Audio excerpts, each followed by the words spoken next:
Ibn Ataillah al-Iskandari, l'abandon de la volonté propre. Chapitre 15. Des diverses façons d'exercer une volonté propre. Sache à présent que, suivant les cas, la volonté propre peut être louable ou blâmable. Elle est blâmable lorsqu'on désire exercer cette volonté en vue d'apporter à l'âme une satisfaction, sans se préoccuper de Dieu ni de ses droits.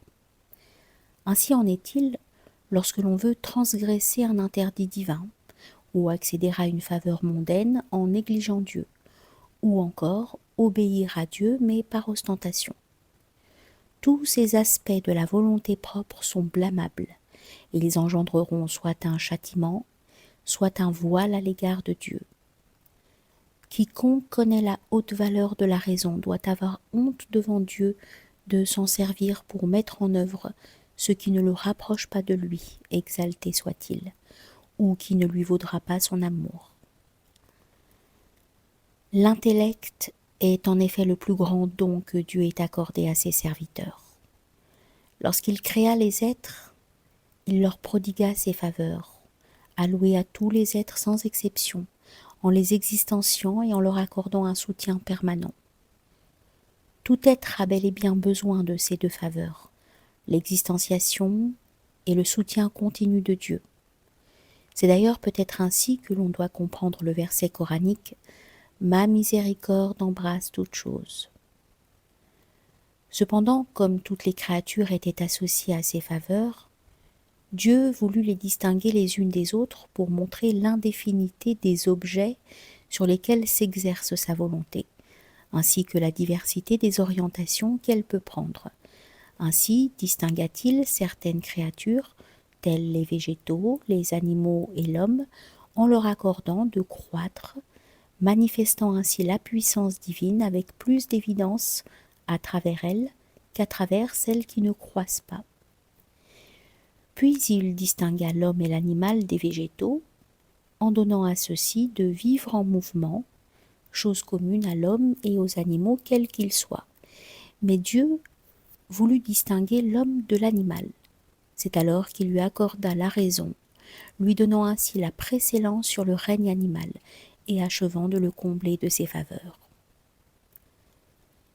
C'est par la lumière de l'intellect rayonnante et diversifiée que les affaires de ce monde et de l'autre peuvent être menées à bien. Mais employer son intelligence uniquement au gouvernement d'un monde qui n'a aucune valeur au regard de Dieu revient à renier le bienfait qu'elle constitue. Alors qu'il est au contraire plus juste, préférable et plus méritoire de l'employer tout entière à améliorer sa condition future et à témoigner de la gratitude envers le bienfaiteur qui déverse sur elle sa lumière. N'emploie donc pas l'intelligence qui t'a été accordée à gouverner ce bas monde, une charogne répugnante, suivant les termes mêmes du prophète, alayhi salatu wassalam. Un jour, il interrogea ainsi Ad-Dahhak. « Que manges-tu là ?»« De la viande et du lait, » lui répondit ce dernier. « Et en quoi se transforment ces aliments ?»« Oh, envoyé de Dieu, » répondit le compagnon, « ils deviennent ce que tu sais. » Le prophète dit alors, alayhi salatu wassalam, « De ce qui sort du ventre de l'homme, Dieu a fait un exemple de ce bas monde. » Il a dit également, « Si ce monde valait au regard de Dieu ne serait-ce que le poids d'une aile de mouche, le mécréant n'en aurait même pas reçu une gorgée d'eau. » Celui donc qui n'emploie son intelligence qu'à gouverner un monde ainsi qualifié est comparable à un homme auquel un roi aurait donné une épée aussi précieuse que redoutable, une épée telle qu'il n'en aurait confié de semblable à aucun de ses sujets, afin qu'il en frappe ses ennemis et qu'il s'en saigne en guise de parure. Mais voilà que notre homme se précipite sur une charogne, son épée à la main, et qu'il se met à la frapper jusqu'à ébrécher la lame et lui faire perdre son éclat et sa beauté.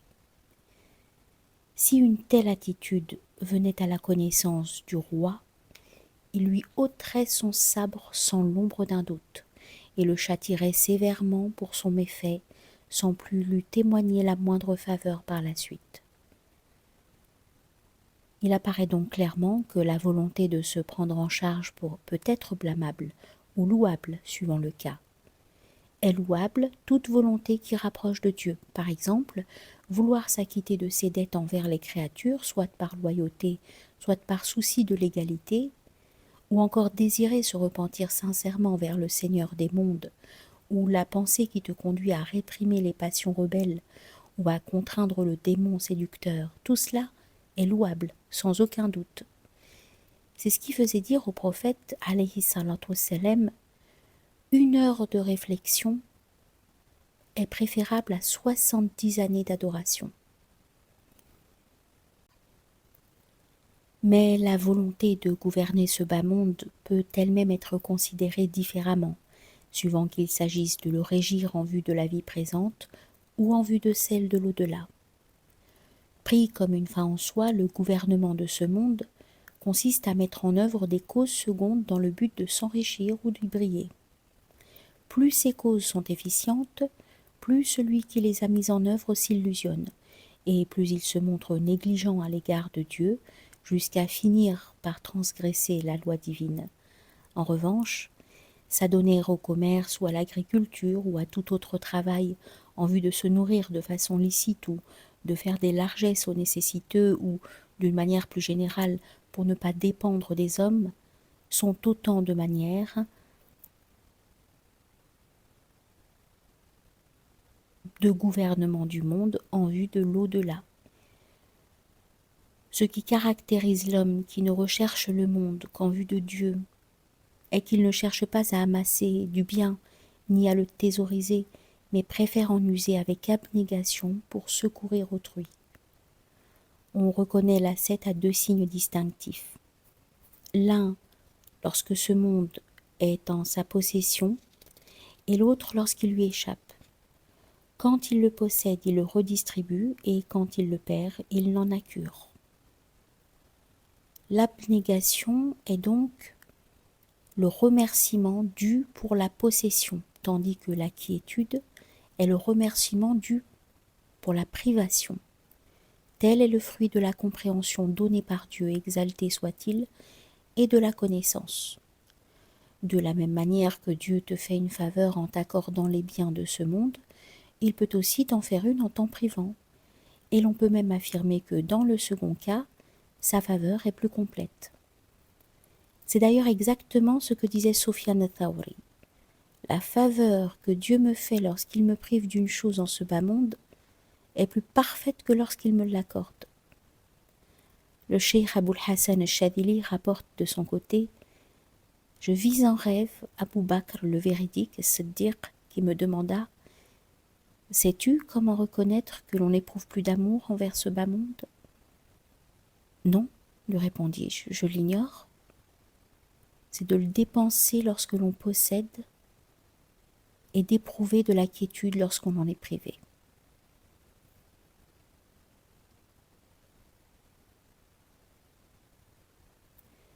Il ressort de tout cela qu'il n'est pas systématiquement condamnable de rechercher le monde.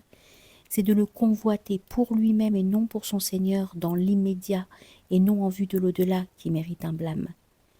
Les serviteurs se répartissent donc en 2 catégories, ceux qui courtisent le monde pour le monde et ceux qui ne le recherchent qu'en vue de l'au-delà. J'ai entendu ces propos de la bouche de notre maître Aboul Abbas. Le connaissant ne détient rien ici-bas. Ce qu'il y possède est ordonné en vue de l'au-delà, et celui-ci n'est recherché qu'en vue de son Seigneur. Ainsi faut-il comprendre l'attitude des compagnons du prophète alayhi salatu wassalam et des anciens. Chaque fois qu'ils mettaient en œuvre des causes secondes, c'était uniquement pour se rapprocher de Dieu, exalté soit-il, et non par convoitise pour ce bas monde. Le Coran les décrit ainsi. Muhammad est l'envoyé de Dieu. Ceux qui sont avec lui sont inflexibles à l'encontre des mécréants et miséricordieux entre eux. Tu les verras inclinés, prosternés, recherchant une faveur de Dieu et son agrément. Leurs visages sont marqués d'un signe laissé par ces prosternations. Dans des temples que Dieu a permis d'édifier où l'on évoque son nom, ils prononcent sa louange au soir et au crépuscule. Des hommes que ni le commerce ni le négoce n'ont distrait du souvenir de Dieu, de l'accomplissement de la prière ou du versement de l'aumône prescrite.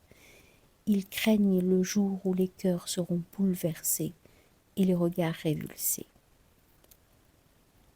Des hommes qui se sont montrés fidèles à l'engagement conclu envers Dieu. Certains sont passés de vie à trépas, d'autres attendent leur heure, mais aucun d'entre eux n'a altéré l'enseignement de Dieu. Et il y a bien d'autres versets semblables.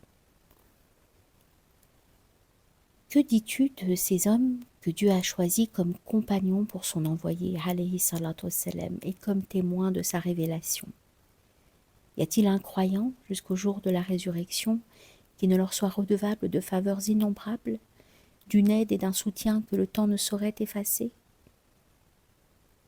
Ne nous ont-ils pas transmis la sagesse et les lois qui viennent de l'envoyé de Dieu? N'ont-ils pas différencié le licite de l'illicite et éclairé ainsi les musulmans, ceux de l'élite comme le commun des mortels? N'ont-ils pas conquis pays et provinces et contraint les polythéistes rebelles? C'est à bon droit que le prophète alayhi salatu wassalam faisait leur louange, disant « Mes compagnons sont comparables à des étoiles. Quel que soit celui que vous suiviez, vous serez toujours bien guidés. » Dieu lui-même loue les compagnons dans un verset cité ci-dessus. Lorsqu'il dit en effet « recherchant une faveur de Dieu et son agrément », il nous fait savoir, lui qui est parfaitement informé de leur fort intérieur, qu'en aucun cas leurs actes avaient pour objectif la conquête de ce bas monde. Leur seul but demeurait la noble face de Dieu et l'obtention de ses faveurs sublimes. Et lorsqu'il dit « Montre-toi patient à l'égard de ceux qui invoquent leur Seigneur matin et soir par désir de sa face », Dieu nous fait également savoir qu'il ne voyait et ne désirait que lui. Un autre verset que nous citions plus haut nous les décrit ainsi. « Des hommes que ni le commerce ni le négoce n'ont distrait du souvenir de Dieu. » Ce qui signifie que Dieu a purifié leur intérieur et parachevé leur lumière. Pour cette raison, le monde n'a pas eu d'emprise sur eux ni entamé leur foi. Comment pourrait-il du reste toucher des cœurs remplis de l'amour de Dieu et dans lesquels brillent les lumières de sa proximité? Dieu n'a-t-il pas affirmé à Iblis « En vérité, tu n'auras aucun pouvoir sur mes serviteurs » ? Si ce bas monde avait eu la moindre prise sur leur cœur, le diable en aurait eu une de même. Mais il lui est impossible d'accéder à des cœurs illuminés par l'ascèse et purifiés des souillures du désir. Aussi, ce verset « Tu n'auras aucun pouvoir sur mes serviteurs » signifie-t-il en substance « Ni toi, ni ces mondes considérés dans leur ensemble n'exerceront de pouvoir sur le cœur de ses compagnons, car l'emprise qui exerce ma grandeur les empêche d'être assujettis à un autre que moi. » Ce que vient d'ailleurs confirmer la parole « des hommes que ni le commerce ni le négoce n'ont distrait du souvenir de Dieu ». Dieu ne nie pas ici qu'il se livrait à des activités commerciales. Au contraire, ce verset fonde plutôt la légitimité de ces activités pour qui le médite intelligemment. Car si tu en considères la fin du versement de l'aumône prescrite, tu comprendras que si Dieu avait interdit aux musulmans de s'enrichir, il leur aurait eux-mêmes interdit le travail qui occasionne la richesse. Or, l'obligation de nous acquitter de la zakat implique que parmi les hommes décrits dans les versets précédents, il s'en trouve des riches, dont la fortune n'est pas un obstacle à l'éloge divin, puisqu'ils l'utilisent au contraire pour s'acquitter de leurs devoirs envers leur maître.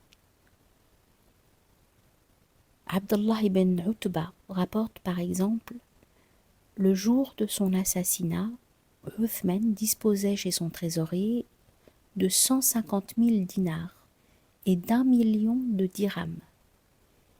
Il laissait de plus en héritage de nombreux domaines situés entre Haris, Khaybar et Wadi el-Qura, d'une valeur globale de 200 000 dinars. La fortune d'El-Zubayr s'élevait quant à elle à 50 000 dinars, et il légua également à ses héritiers 1 000 chevaux et 1 000 esclaves. Amr ibn al-As possédait à sa mort 300 000 dinars. Quant à la fortune de Abdurrahman ibn Auf, elle est trop connue pour devoir être rappelée ici. Le monde était donc entre leurs mains, mais non dans le cœur. Était-il dépourvu de tout? Il faisait preuve de détachement. Se retrouvait-il brusquement enrichi? Ils vouaient toute leur reconnaissance à leur Seigneur. Si Dieu les éprouva par la misère dans les premiers temps de l'islam, c'était afin de parachever leur lumière et de purifier leurs secrets, en les privant de ce monde et de ses leurs. Une richesse consentie avant cela les aurait sans doute privés de ces grâces, mais lorsqu'ils en furent gratifiés, ils étaient d'ores et déjà fermement établis dans la voie et la certitude, si bien qu'ils purent la gérer en trésorier fiable, se conformant au commandement divin: dépensez ce qu'il vous a accordé et ce dont il vous a fait les dépositaires.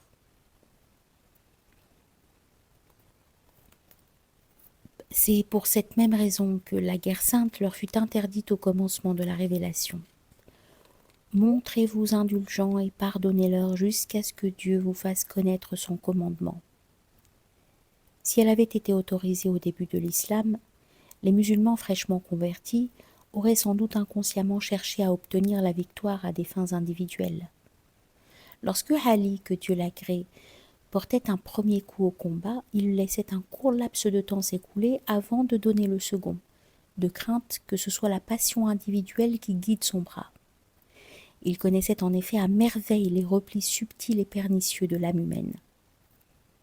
Tous les compagnons veillaient sur le cœur, avec la même suspicion, se montrant aussi désintéressés que possible dans leurs œuvres, et craignant à chaque fois de ne pas réellement les accomplir en vue de la face de Dieu. Ce monde était entre les mains des compagnons, que Dieu soit satisfait d'eux, mais en aucun cas dans leur cœur, ainsi qu'en témoigne ce verset, ils font montre d'abnégation à l'égard d'autrui, fût-ce à leur détriment.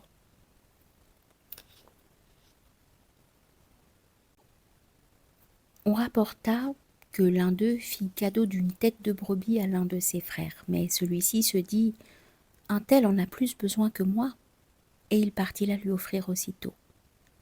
Cependant, le nouveau bénéficiaire se fit la même réflexion.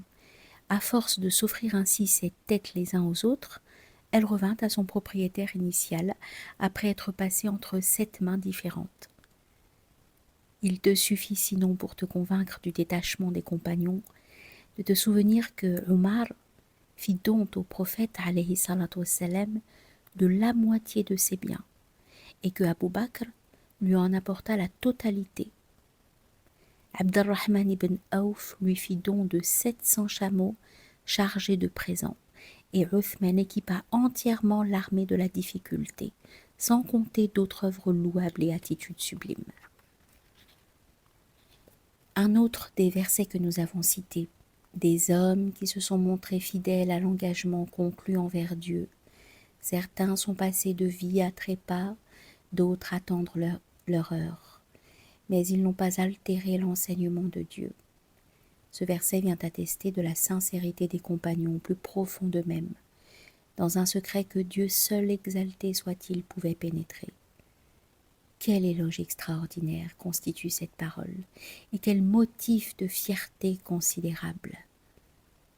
Les actes extérieurs peuvent parfois dissimuler les intentions véritables de leur auteur aux yeux des créatures, mais des versets tels que celui-ci viennent attester de la pureté de leur intention et de leurs œuvres, et confirme leur vertu et leur titre de gloire. Si régenter ce monde pour lui-même est donc le fait de gens négligents et coupés de Dieu, l'attitude des nobles compagnons du prophète alayhi salatu wassalam et de nos pieux ancêtres fut de l'administrer en vue de l'au-delà. Considère encore ces propos de Omar. Je prépare l'armée alors même que je me trouve en prière. Ces réflexions étaient donc faites lorsqu'il s'adressait à son Seigneur face à face. Elles ne pouvaient donc invalider sa prière, ni même porter atteinte à sa perfection, puisqu'elles étaient faites en vue de Dieu. On pourrait cependant m'objecter que Dieu a révélé à propos des compagnons le jour de la bataille de Uhud.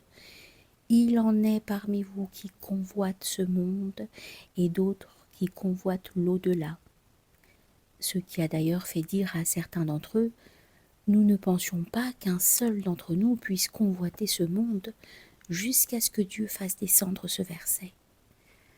Mais je répondrai ceci: sache que Dieu t'accorde de le comprendre et qu'il te mette au nombre de ceux qui sont attentifs à sa parole, que tout croyant doit impérativement se faire une bonne opinion des compagnons de l'envoyé de Dieu, alayhi salatu wassalam, en professant à leur égard des convictions flatteuses et en interprétant leurs propos et leurs gestes de la façon la plus favorable. Et cela dans toutes les situations, du vivant de l'envoyé de Dieu comme après sa mort. Car lorsque Dieu fait leur louange dans le Coran, c'est d'une manière absolue, sans la lier à une période déterminée. De même, lorsque le prophète alayhi salatu wassalam disait: mes compagnons sont comparables à des étoiles, quel que soit celui que vous suiviez, vous serez toujours bien guidés. On peut donc avancer deux commentaires à l'objection.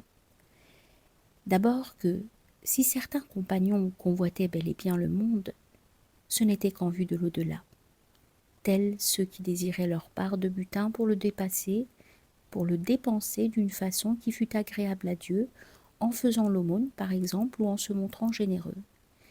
Mais d'autres n'avaient en vue que le mérite de la guerre sainte et n'accordaient aucune importance au butin. Le verset indiquerait donc qu'il y avait parmi les compagnons des gens de qualité et d'autres plus éminents encore, des parfaits, et d'autres dont la perfection surclassait celle de leurs frères. Ensuite, que le maître peut dire ce qui lui plaît de son serviteur, nous sommes, quant à nous, tenus de respecter celui-ci, ne serait-ce que pour sa qualité de serviteur. Que le maître s'adresse à cet homme de telle ou telle façon ne nous autorise nullement à reprendre ces termes pour nous adresser à lui, ou à lui attribuer les mêmes qualificatifs. Le maître dit ce qui lui plaît à son serviteur, que ce soit pour l'inciter à faire une chose, ou pour stimuler sa volonté et son opiniâtreté. Nous devons nous en tenir pour notre part aux limites imparties par les convenances spirituelles à l'égard de cet homme. Feuillette le livre saint, et tu trouveras maints exemples de ce que je viens de te dire. Par exemple, la sourate « Il s'est renfrogné » à Abasa.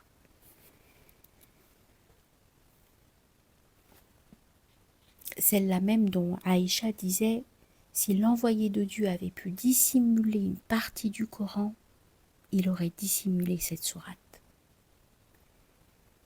Il est donc établi, d'après ce qui précède, que l'abandon de la volonté propre, pour qu'il soit louable, ne consiste pas forcément à se détourner ici-bas des moyens de subsistance ou de ne pas réfléchir à la manière de le gérer, dès lors qu'il s'agit de s'en servir pour obéir à son maître et pour œuvrer en vue de l'au-delà. La volonté propre à caractère blâmable consiste à vouloir gérer ce monde pour lui-même. On fait preuve d'une telle attitude dès que, pour le monde, on désobéit à Dieu et qu'on cherche à s'emparer de ses richesses par tous les moyens, qu'ils soient licites ou non.